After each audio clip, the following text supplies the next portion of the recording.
အရာရာကိုအလိုက်တိတိလှုပ်တတ်တဲ့အကျင့်စရိုက်ဟာ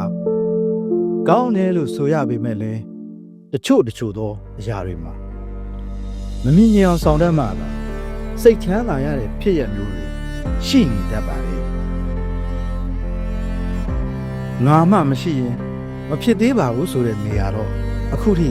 လောကကြီးမှာမတွေ့သေးပါဘူးနေမင်းရဲ့အလင်းရောင်တစ်ခုတည်းနဲ့ပဲကဘာကြီးဟာအလင်းရနေတယ်မှောင်မိုက်တဲ့ညဆိုတာဖြစ်လာမှာမဟုတ်တော့ဘူးဘဝမှာနေရာတကာလိုက်ပြီးတွေးပေးနေကိုယ်ပဲပင်ပန်းတာဖတ်တယ်ဒါကြောင့်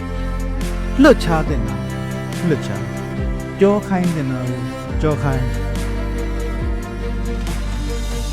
မဆိုင်တယ်လို့နေတတ်အောင်သင်ယူဖို့လိုတယ်အပူဆိုတာနီးရာကိုဖတ်တယ်လို့ပြေးထွက်တဲ့နဲ့ရဲဝန်းဆိုပြေးထွက်ရက်မနေဘူးပါမှန်ကန်တဲ့လောက်ရက်တဲ့ဘယ်တော့မှမငင်းနဲ့အချိန်တန်တော့နဘိတ်ကံပါအဆွေတော်တို့နေ့စဉ်ဘဝမှာအောင်မြင်ပျော်ရွှင်စိတ်ချမ်းမြေ့စေဖို့အတွက်နံပါတ်1ဘာကိုမှအားမနာပါနံပါတ်2လူတိုင်းကိုလည်းကိုယ့်လိုပဲမမှတ်ပါနဲ့နံပါတ်3လူတိုင်းကိုအိတ်တော်ဖာမောက်မပြောပါနဲ့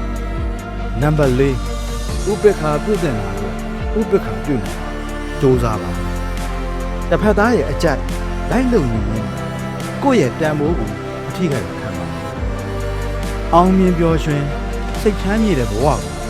ပိုင်ဆိုင်နိုင်ကြပါစေဆုမွန်ကောင်းပါကျေးဇူးများကြီးတင်ပါတယ်